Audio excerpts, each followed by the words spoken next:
Tapi anehnya aku didatangi sama arwah mantan aku ini, Kak. Udah berkali-kali, baik dalam dunia nyata maupun dunia mimpi.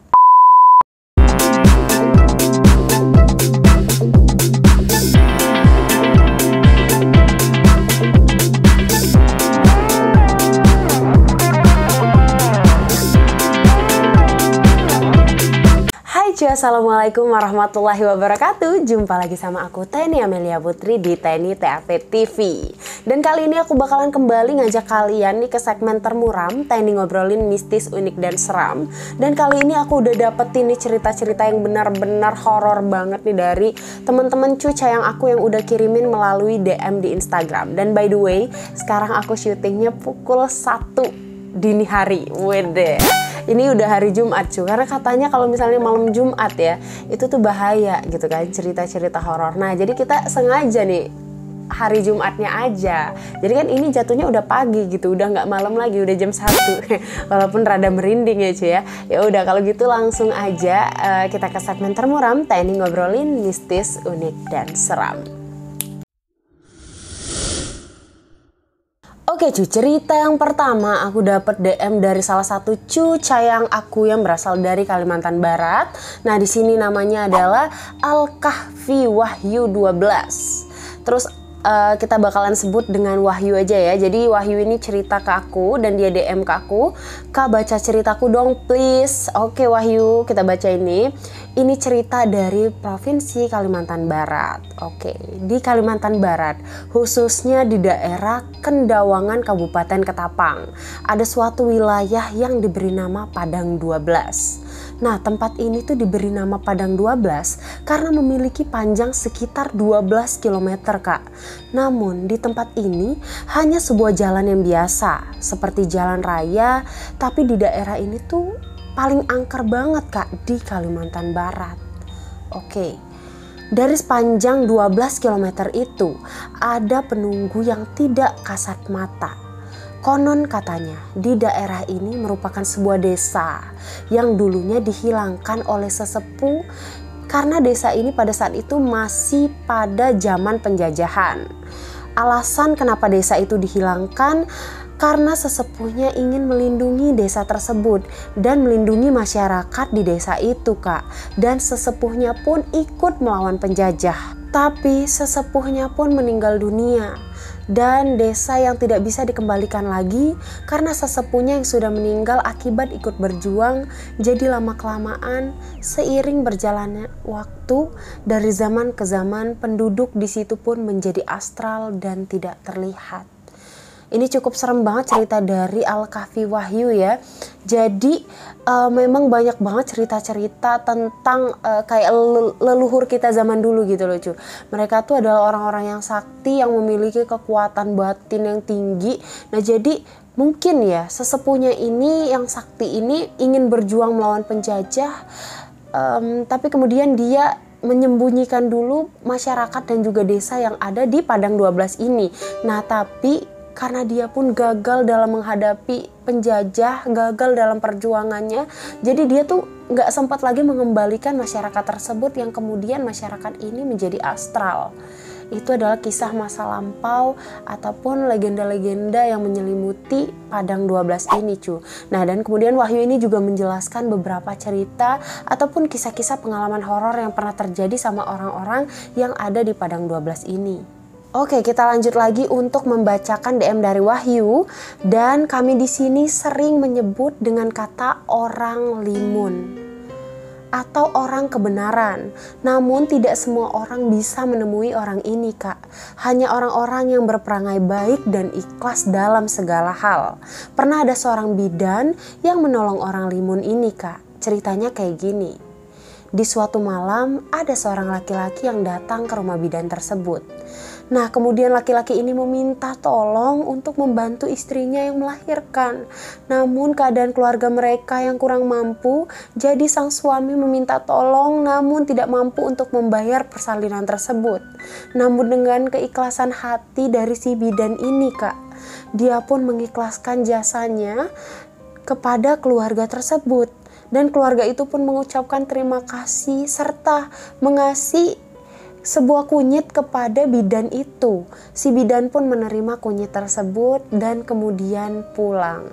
Akan tetapi baru saja 3 langkah dia meninggalkan rumah tersebut, rupanya seketika rumah tersebut hilang dan kunyitnya berubah menjadi emas. Aduh, ini tuh benar-benar jadi kayak tes kebaikan gitu ya cuy ya. Kalau misalnya si bidan ini tadi gak mau membantu bapak tersebut, ya mungkin gak rezeki dia. Nah tapi karena dia membantu bapak itu yang ternyata adalah salah satu jelmaan makhluk dari Padang 12 ini. Nah tapi ya ternyata makhluk dari Padang 12 ini juga, atau yang disebut dengan orang limun ini, baik hati gitu ya cuy ya. Sebenarnya dia tuh memang akan meminta bantuan, tapi dia bukan nakut-nakutin gitu biasanya ya. Oke, kita lanjut lagi. Nah, di Padang 12 ini hanya sebuah padang yang lebar dan panjangnya itu 12 km, Kak. Jika kita melewati padang ini, kita tidak boleh kotor, Kak. Maksudnya, tidak boleh memikirkan hal-hal yang aneh. Menempuh jarak 12 km ini, kita tidak boleh berpikir bahwa ada hal gaib di situ. Kalau tidak, akan ada sesuatu yang buruk menimpa kita. Oke, nah kalau ini ngeri juga ya. Jadi kayak gimana kalau misalnya kita kepikiran hal-hal yang aneh gitu kan. Nah makanya dimanapun kita harus jaga perilaku kita, jangan mikir yang aneh-aneh. Pokoknya kita selalu berdoa, selalu minta perlindungan dari Allah Subhanahu wa Ta'ala ya cuy ya. Nah di daerah ini mempunyai penduduk yang tak kasat mata, namun perekonomiannya itu melebihi dari negara-negara yang maju.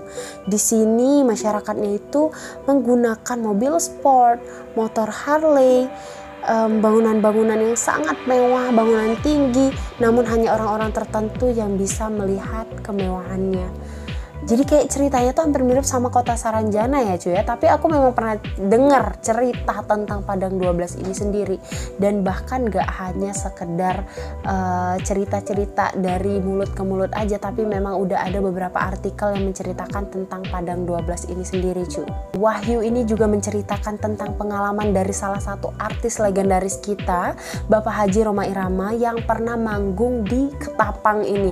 Dan cerita Wahyu ini mirip banget sama cerita yang pernah aku baca di salah satu artikel, dan kita juga bisa search di Google juga tentang pengalaman Bapak Haji Rhoma Irama saat dia manggung di Ketapang. Jadi semua orang di Ketapang itu bilang bahwa itu adalah pertama kalinya Pak Haji Rhoma Irama manggung di sana. Sedangkan Rhoma Irama mengatakan bahwa dia itu sudah pernah ke Ketapang sebelumnya manggung di sana, tapi berubah gitu loh. Ketika dia kedua kalinya, dia merasa kok berubah ya Ketapangnya. Pada saat itu dia merasa Ketapang itu benar-benar seperti negara yang maju, benar-benar mewah banget, yang kayak orang-orangnya itu menggunakan mobil-mobil Ferrari, menggunakan motor Harley. Tapi tiba-tiba ya ketika dia ke Ketapang lagi masih normal seperti kita yang biasa gitu loh cu.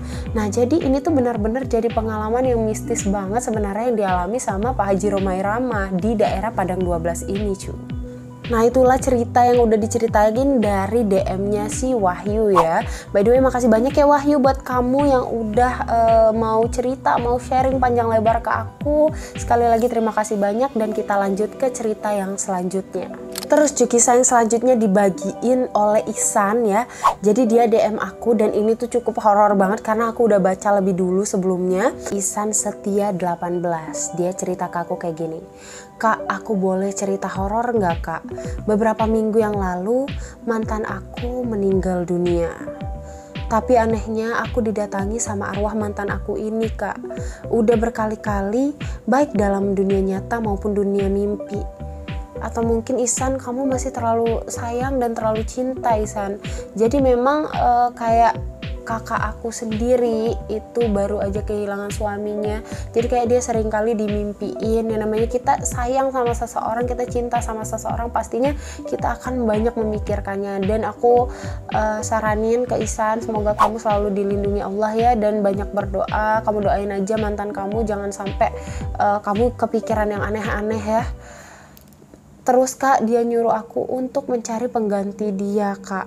Kemudian kak, aku juga beberapa hari ini mulai menjalani pendekatan kepada gadis lain. Tapi arwah mantanku ini suruh berangkat ke daerah Sumatera Barat kak. Pas itu dia nyuruh aku untuk datang ke Maninjau. Pas tiba aku di Maninjau, dia titip pesan agar aku segera jumpa jodoh aku di Sumatera Barat ini. Kebetulan aku lagi di kampung halamanku kak.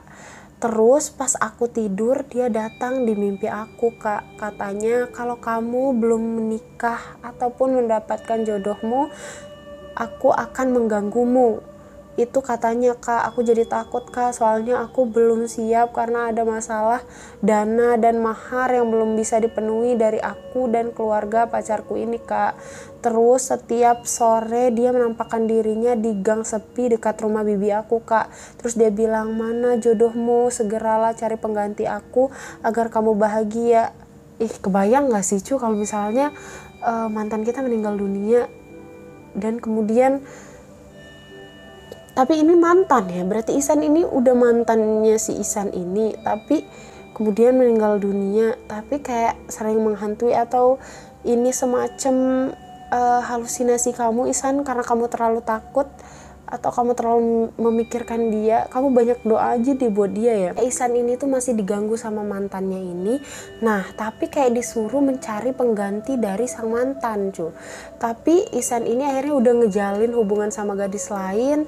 Nah kemudian mantannya ini udah mulai gak ngeganggu lagi setelah itu. Tapi kemudian beberapa hari setelah si Ihsan ini DM aku, nah kemudian waktu aku bales, kayak beberapa hari kemudian dia chat lagi nih. Dia bilang kayak gini, kak arwah mantan aku tuh datang lagi malam jam 1 kak. Dia manggil aku keras banget, terus aku ikutin suaranya sampai keluar, tiba-tiba muncul di depan aku pakai baju putih kak. Wajahnya itu senyum gitu kak, tapi kayak ada darah-darah gitu. Terus dia bilang, kamu kenapa belum juga menikah? Kan udah jumpa jodohnya. Terus aku bilang, tunggulah, jangan ganggu aku, kamu udah lihat kan wajah jodohku itu.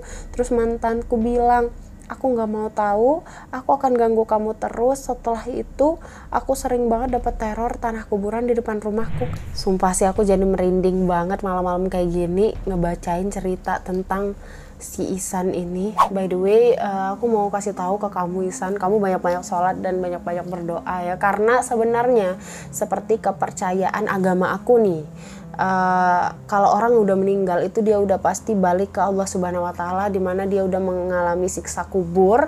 Nah tapi kalau misalnya kamu masih bertemu dengan sosok-sosok itu, biasanya mungkin apakah setan ataupun sebangsa jin yang menyerupai bentuk mantan kamu, atau karena kamu terlalu banyak memikirkan hal itu, jadi kayak halusinasi kamu tuh jadi berlebih tentang mantan kamu ini. Dan aku berharap juga semoga apapun yang terjadi sama kamu, teror-teror yang bikin kamu pusing sekarang ini, semoga semuanya tuh cepat selesai ya Ihsan. Waktunya kita beralih ke cerita selanjutnya. Jadi aku dapat DM nih dari Stefano yang nama Instagramnya Gouchiahongakie. Hai Stefano, kak baca ceritaku ya. Oke kak, aku mau cerita, tapi ini cukup serem banget kak bagi aku. Oke, jadi ceritanya kayak gini kak. Waktu aku masih kecil, mamaku pernah foto hantu yang ada di depan rumah aku. Jadi kayak ketangkep kamera ya, kayak aku kemarin selfie. Sebelum aku tahu tentang hal itu, ada salah satu temanku yang inisialnya A ke rumahku. Lalu dia ketakutan gitu loh kak, karena katanya dia melihat seorang laki-laki dengan muka yang berdarah dan kulit warna putih dengan baju kantoran kayak gitu kak. Lalu dia sampai trauma datang ke rumahku kak. Oke, jadi dulu sebelum mamanya pernah ketangkep foto makhluk halus itu, jadi kayak temennya pernah ngelihat sosok tersebut. Nah tapi dia ini nggak tahu ya apa yang dilihat sama temennya ini, sampai bahkan temennya pun jadi trauma nih datang ke rumahnya si Stefano. Sampai aku tanyain nih ke mamaku kak, mamaku udah peringatkan aku untuk tidak nanya lagi tentang hal itu.